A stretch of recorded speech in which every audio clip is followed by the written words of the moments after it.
Some wounds heal. But the ones that come from your own family, those don't just cut to the bone, they change the bone itself. It's strange, the things that stick with you. I don't remember the exact day I moved out, or the sound of that front door closing for the last time. But I remember the vibration of my phone on the kitchen counter that afternoon. It buzzed against the granite, a frantic, angry little sound. My mother's name lit up the screen. My heart did that stupid lurch it always does. An unsolicited call from my mother usually meant one of two things: a birthday she forgot and was trying to fix, or her Wi-Fi was down. But there was always that third possibility, the one that lingers in the back of your mind. For just a second, a cold dread washed over me. Alex. Something's happened to Alex. I actually thought someone had died. Turns out they were just hoping I would. Sort of Bakhtov. You have to understand my family's solar system. Alex was the son. Brilliant, beautiful, and tragically fragile. He was born with kidneys that were, for lack of a better term, lemons. From day one, he was the project. My parents just orbited him. Their lives were dedicated to managing his delicate existence. Our house was a museum to his talent. His paintings, smudgy, honestly not very good watercolors of wilting flowers and sad birds, were framed in expensive wood and hung in every room. His poetry, all angsty and full of big words he'd just learned, was printed and kept in a leather-bound book on the coffee table. And I was Pluto, a distant cold rock, technically part of the system, but so easy to forget. I wasn't the problem child. I was the no-problem child, which is its own kind of curse. I learned to be quiet, to be self-sufficient, to not need anything. I got myself a scholarship to college because I knew there was no tuition fund with my name on it. I built a career 2 states away. I learned to fix my own leaky faucets and file my own taxes. I was just the healthy one. Any achievement of mine was met with, the kind of distracted praise you give a neighbor's kid. I'd call, excited to tell them I'd made the dean's list, and my mum would say, "Oh, that's nice, honey," and before I could even take a breath, the conversation would pivot. "Listen, Alex had a really rough day. His creatinine levels are up again. We're just so worried." My A+ report cards were ghosts on the refrigerator, invisible next to Alex's latest lab results. It wasn't malicious. I don't think they hated me. It was worse. I was simply irrelevant. The proof is always in the little things, isn't it? For my 25th birthday, they sent a card. Inside was a $50 check and a note. "Hope you and Mark have a wonderful day." Mark was my ex-boyfriend. We had been broken up for 2 years. They just hadn't noticed. I existed as this blurry, out-of-focus figure in the background of The Alex Show. Eventually, you just stopped trying. I stopped sharing good news. What was the point? Announcing a promotion felt like bragging about my lung capacity in a hospital ward. It felt cruel. So I accepted my role. I was the low-maintenance one. The one who didn't add to the burden. I thought, in some twisted way, that was my contribution. My form of love. To just not exist too loudly. Then, about 3 months ago, the rhythm of their neglect changed. The calls became more frequent. At first, I was naively pleased. Maybe they were finally trying. But the questions were odd. My mother, a woman who considered, "How are you?" a rhetorical question, started asking about my health with an almost clinical intensity. "Sarah, do you drink a lot?" she asked one evening, her voice weirdly casual. "I mean, a glass of wine sometimes."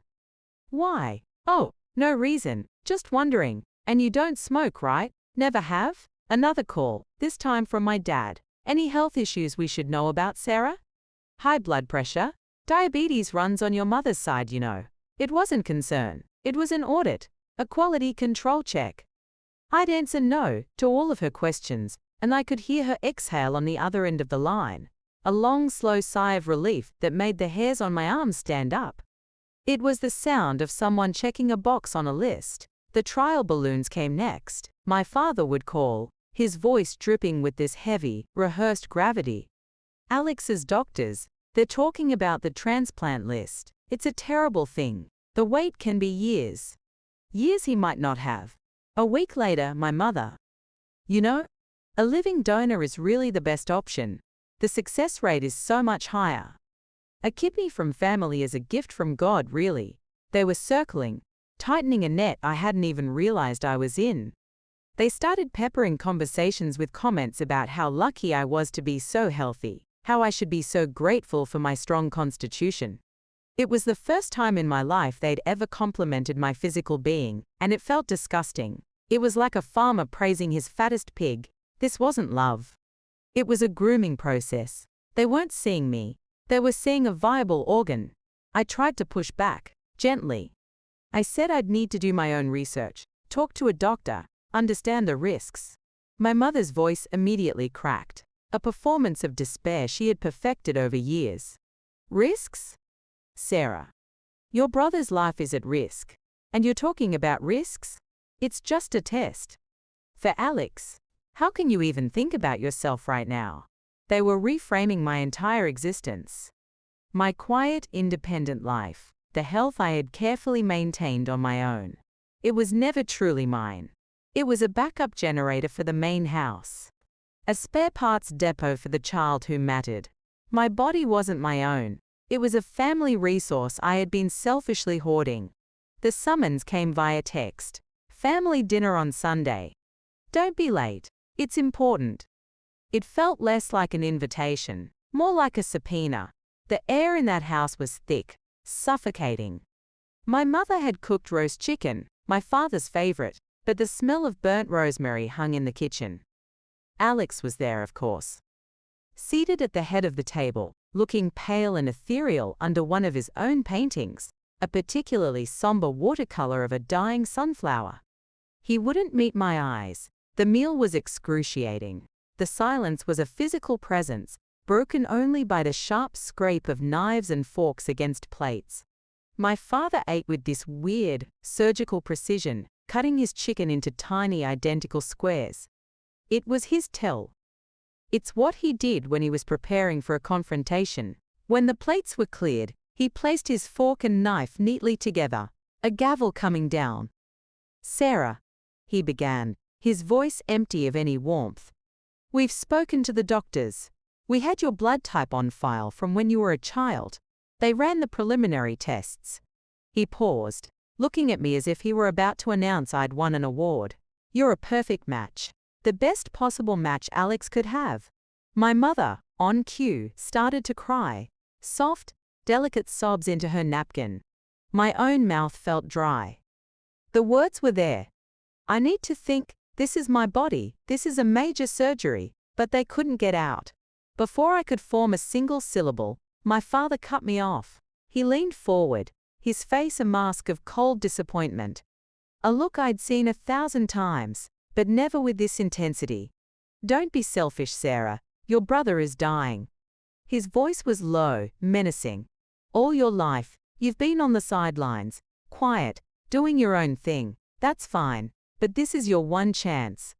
Your one chance to finally be useful to this family. Finally be useful." It wasn't the accusation. It wasn't the blackmail. It was those 3 words. They weren't a plea for help. They were a diagnosis. In that one horrifying instant, I saw it. The entire rotten truth of our family. I wasn't their daughter. I was their insurance policy. An organ farm that they happened to give a name to. You'd think I would have felt this hot, screaming rage, but I didn't. It was this absolute, glacial calm. A clarity so sharp it actually hurt. Every moment of neglect, every forgotten birthday, every distracted, "That's nice, honey." It all snapped into focus. It wasn't that I wasn't good enough. It was that my only designated purpose had not yet come due. 28 years of trying to earn their love. Of quietly wondering what was wrong with me, blaming myself for it all, and then, it just evaporated. The immense weight of it lifted, and all that was left was this cold, hard truth. I wasn't the one who was broken. The system was. They were. I looked at Alex, really looked at him. Not with pity, not with affection. I saw him with a terrifying new clarity. He was their golden child, yes, but he was also their prisoner. The centerpiece of their lifelong martyrdom project. And I was the silent, uncredited investor they were now demanding to liquidate. I slowly, deliberately, placed my napkin on the table. The fabric made no sound. No, I said. The word was so quiet, but it seemed to shake the room. It just hung there between us, small and dense and indestructible. My father's face went from pale to a blotchy, furious purple. "What?" he sputtered, like he'd misheard. I lifted my eyes and met his. "No," I repeated, my voice steady. "You don't get to ignore me for 28 years and then decide my body is a community asset. You don't get to forget my birthday, but remember my blood type. You wanted a spare part, not a daughter. So the answer is no." The dam broke. My mother's sobs turned into a wail. "Monster! How could you be such a monster? He's your brother." My father shot up from his chair, the wood scraping violently against the floor. He pointed a trembling finger at me. "Get out," he seethed. "Get out of this house. You are no longer my daughter." It was the most passionate thing he had said to me in a decade. I stood up. I didn't look at Alex. I didn't look at my mother. I just walked out of that dining room, down the hall where my invisible report cards used to hang, and out the front door. I didn't look back. By the time I reached my car, my hands were shaking so badly I could barely get the key in the ignition. I pulled over at the first intersection, took out my phone, and blocked their numbers. My father's, my mother's, Alex's. One by one. The silence that followed was absolute. Back in my apartment that night, the quiet was deafening. But it wasn't a lonely quiet. It was a clean quiet. The sound of a cage door, one I never even knew I was in, finally swinging open. It's been months. I don't know what happened with Alex. I haven't checked. The grief that comes now and then, it's strange. It's not for the family I lost. It's for the one I kept telling myself I had. But for the first time, I feel like my body is finally, completely my own. And I'm realizing that's a life worth saving. If you've ever felt the weight of an unspoken family role, I'd honestly just like to hear about it below.